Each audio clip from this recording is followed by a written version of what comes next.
Buenas tardes. Vamos a continuar con la forma en que los países adaptan lo que son tratados internacionales a su legislación interna. Este tema es la adecuación de la normativa interna a las disposiciones de los tratados de derechos humanos. Los estados, al ser parte de un tratado internacional, se comprometen a cumplir las obligaciones que adquirieron, según el principio pacta sunt servanda. Asimismo, se comprometen a adecuar su normativa interna a los compromisos establecidos en el tratado. Toma mayor relevancia en materia de derechos humanos esta situación. Adecuación de la normativa interna a los tratados de derechos humanos de Naciones Unidas. Los mecanismos internacionales de protección de los derechos humanos que han sido abordados tienen gran interés en que sus disposiciones sean acogidas en el derecho interno de las partes. Respecto del Pacto Internacional de Derechos Civiles y Políticos, en su artículo 2.2 establece la necesidad de que los Estados partes armonicen su derecho interno para garantizar el cumplimiento del tratado en los siguientes términos. Cada Estado parte se compromete a adoptar, con arreglo a sus procedimientos constitucionales y a las disposiciones del presente pacto, las medidas oportunas para dictar las disposiciones legislativas o de otro carácter que fueren necesarias para hacer efectivos los derechos reconocidos en el presente pacto. Por consiguiente, a menos que el instrumento ya esté protegido por el derecho o prácticas nacionales, los Estados partes serán requeridos para realizar las modificaciones que sean necesarias en su legislación interna. Si existen inconsistencias entre el derecho interno y el pacto, se requiere que el derecho nacional sea modificado a los estándares impuestos por el pacto.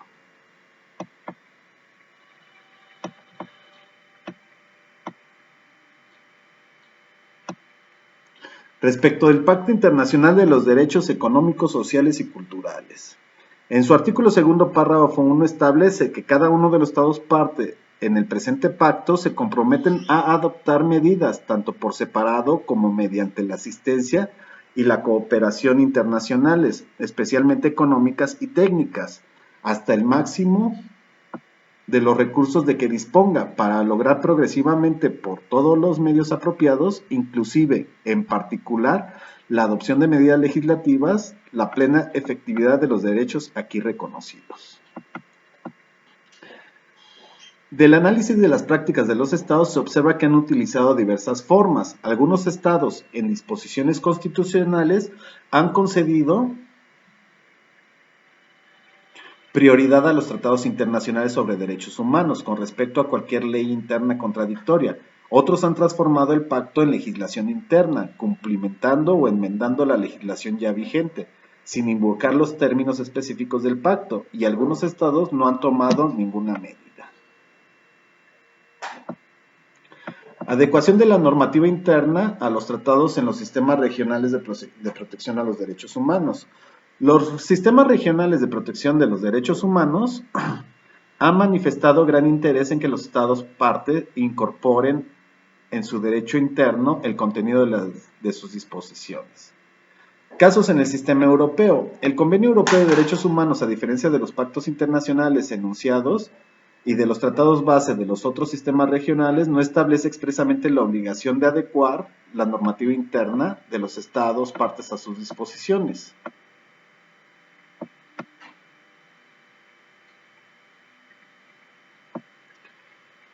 Comunicaciones entre el Sistema Africano de Derechos Humanos y en el Sistema Africano de los Derechos Humanos y de los Pueblos. La Carta Africana de Derechos Humanos y de los Pueblos, en su artículo 1, señala que los Estados miembros de la Organización para la Unidad Africana, firmantes de la presente Carta, reconocerán los derechos, deberes y libertades completados en esta Carta y se comprometerán a adoptar medidas legislativas y de otra índole con el fin de llevarlos a efecto. Es lo que establece esa Carta.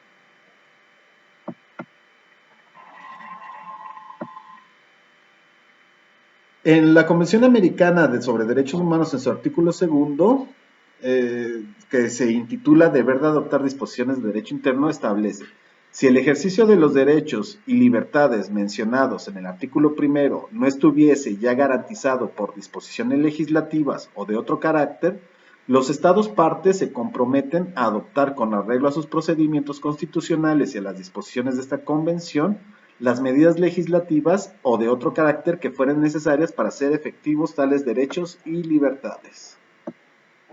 Un Estado que ha ratificado un tratado de derechos humanos debe introducir en su derecho interno las modificaciones necesarias para asegurar el fiel cumplimiento de las obligaciones asumidas. En el caso Garrido y Baigorria contra Argentina señaló: en el derecho de gentes, una norma consuetudinaria prescribe que un Estado que ha celebrado un convenio internacional debe introducir en su derecho interno las modificaciones necesarias para asegurar la ejecución. Esta norma aparece como válida universalmente y ha sido calificada por la jurisprudencia como principio evidente. En este orden de ideas, la Convención Americana establece la obligación de cada Estado parte de adecuar su derecho interno a las disposiciones de dicha convención para garantizar los derechos en ella consagrados.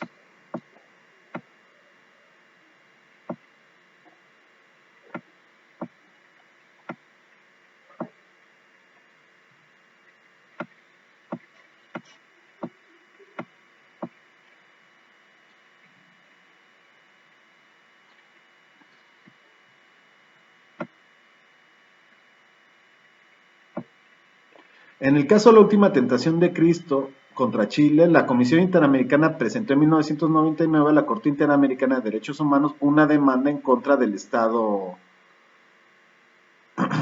chileno por desacato de los artículos 13 relativo a la libertad de pensamiento y expresión y 12 relativo a la libertad de conciencia y religión de la Convención Americana sobre Derechos Humanos, y en su caso por el incumplimiento de los artículos 1.2 y 2 del mismo instrumento, porque la Suprema Corte de Justicia de Chile confirmó la sentencia de la Corte de Apelaciones de Santiago, la cual dejó sin efecto la resolución administrativa del Consejo de Calificación Cinematográfica que permitía la exhibición de la película La Última Tentación de Cristo.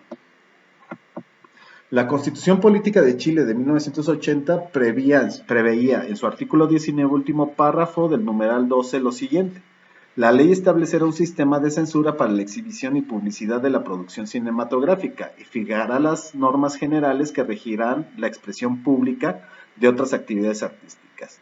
Chile no controvirtió los hechos y en 1997 el entonces presidente de la República, Eduardo Frei Ruiz-Tagle, presentó un proyecto de reforma constitucional al referido numeral, que pretendía eliminar la censura cinematográfica y sustituirla por un sistema de calificación que consagrara el derecho a la libre creación artística. Chile no aceptó la responsabilidad derivada de los hechos. El Estado consideró que no se había quebrantado y que existe absoluta libertad religiosa en Chile. La Corte Interamericana de Derechos Humanos estimó que la prohibición de la exhibición de la película La Última Tentación de Cristo constituyó una censura previa impuesta en contravención del artículo 13 de la Convención Americana sobre Derechos Humanos. Asimismo, la Corte estimó que la prohibición de la exhibición de dicha película no privó o menoscabó a ninguna persona su derecho de conservar, cambiar, profesar o divulgar con absoluta libertad su religión o sus creencias, y por tanto no transgredió el artículo 12 de la Convención Americana. Declaró por unanimidad que el Estado vulneró el derecho a la libertad de pensamiento y de expresión, consagrado en el artículo 13 de la Convención Americana sobre Derechos Humanos, no así el derecho a la libertad de conciencia y de religión, consagrado en el artículo 12 de la Convención Americana.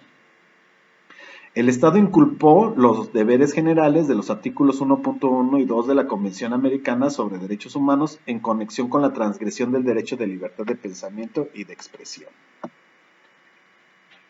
Al mantener la censura cinematográfica en el artículo 19, número 12 de la Constitución Política y Decreto Ley número 679, Chile estaba incumpliendo con el deber de adecuar su derecho interno a la Convención para hacer efectivos los derechos consagrados en la misma, como lo establecen los artículos 2 y 1.1 de la Convención. La Corte Interamericana valoró y destacó la importancia de la iniciativa del gobierno de proponer el proyecto de reforma constitucional para eliminar la censura cinematográfica. Sin embargo, al no ser adoptada la reforma constitucional al momento de emitir sentencia, Chile estaba incumpliendo con los deberes generales de respetar y garantizar los derechos protegidos por la Convención.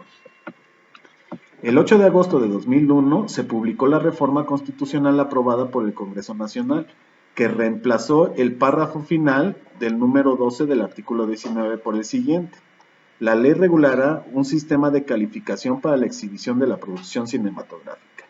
Sustituye el párrafo primero del numeral 25 del artículo 19 por el siguiente. La libertad de crear y difundir las artes, así como el derecho de autor sobre sus creaciones intelectuales y artísticas de cualquier especie, por el tiempo que señale la ley, que no será inferior al de la vida del titular. Pues así Chile tuvo que adecuar su normativa interna a lo que es la Convención Americana sobre Derechos Humanos. En ambos casos, la Corte Interamericana observó la transgresión al numeral 2. En el caso de Chile, por mantener la censura cinematográfica en el artículo 19, numeral 12, último párrafo de la Constitución Política. Y en el caso de Trinidad y Tobago, por la Ley de Delitos contra la Persona de 1925, la cual disponía la pena de muerte para el delito de homicidio, sin contemplar circunstancias de cada caso. Además, la referida ley era inimpugnable por disposición constitucional. Trinidad y Tobago, al admitir la jurisdicción contenciosa de la Corte Interamericana, pronunció una reserva en la que señaló que sería solo en la medida en que tal reconocimiento sea compatible con las secciones pertinentes de la Constitución de la República de Trinidad y Tobago. Lo anterior reserva, según el Estado, tornaba incompetente a la Corte Interamericana. Para la Corte, la reserva era incompatible con el objeto y fin del Pacto de San José. La decisión de la Corte Interamericana de Derechos Humanos consiste en que los estados deben modificar su ordenamiento interno de acuerdo con la Convención Americana sobre los Derechos Humanos en un plazo razonable. Además, en el caso de Trinidad y Tobago, abstenerse de aplicar la ley de delitos contra la persona. La voluntad de ambos estados fue distinta. Chile, antes de que la Corte emitiera sentencia, inició los trámites de una reforma constitucional que adecuara la normativa interna con la Convención Americana. Trinidad y Tobago, por su parte, denunció el Pacto de San José. Respecto a esta decisión de denuncia, nada afortunada, pues es un síntoma de mala salud respecto de la protección de los derechos fundamentales por el Estado. La denuncia de la Convención Americana sobre Derechos Humanos lleva a la reflexión sobre las fortalezas y debilidades del sistema interamericano. Por último es el tema del control de la convencionalidad. Una parte de la recepción nacional del derecho internacional de los derechos humanos es la jurisdiccional. El sistema interamericano, que es al que nos vamos a abocar en esta ocasión, se le ha nombrado control de convencionalidad a la recepción jurisdiccional de la Convención Americana de los Derechos Humanos y su interpretación realizada por la Corte Interamericana de Derechos Humanos.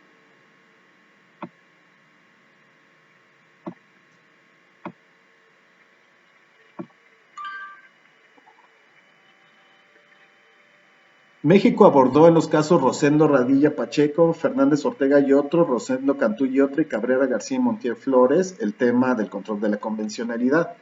En los casos citados se construyó el concepto del control de convencionalidad, en el que el Poder Judicial como parte del Estado tiene la obligación, en el marco de sus respectivas competencias y de las regulaciones procesales correspondientes, 1. Del cumplimiento de la Convención Americana sobre Derechos Humanos. 2. De considerar la interpretación hecha por la Corte Interamericana de la Convención Americana y de hacerlo de oficio. En paralelo, recordemos que puede haber dos tipos tradicionales de control constitucional. Uno, el concentrado, a cargo de un solo órgano, como son los tribunales constitucionales de Europa y de América. Difuso, que pueden realizar todos los jueces y tribunales de un país. En Estados Unidos de América, el control difuso de la constitucionalidad que se realiza de forma incidental se desarrolla a partir del caso Marbury contra Madison, difuso por estar a disposición de todos los jueces.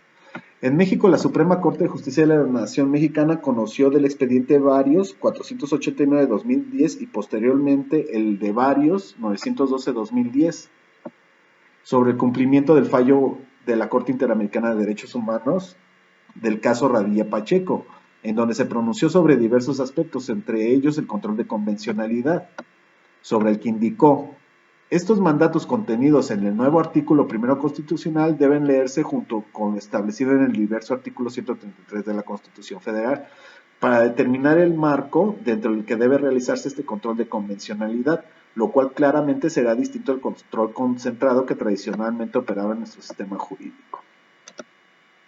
En el citado expediente, la Suprema Corte desarrolló un modelo general de control constitucional y convencionalidad para el Estado mexicano. 1. Control concentrado. 2. Control por determinación constitucional específica y control difuso. El control concentrado es el que realiza el Poder Judicial de la Federación a través de los medios de control constitucional, como son las controversias constitucionales, acciones de inconstitucionalidad, amparo indirecto y amparo directo.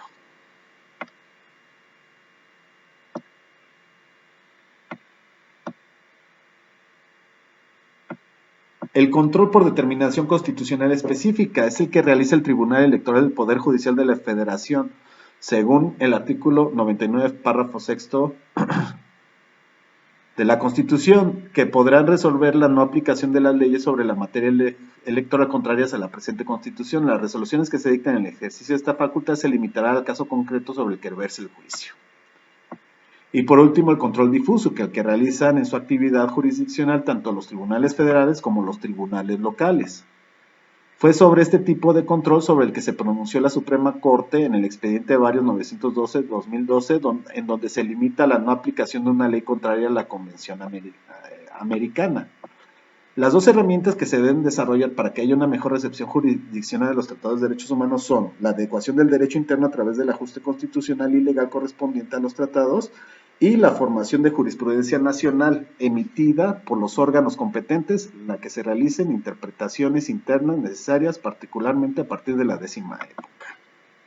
Y pues aquí concluimos.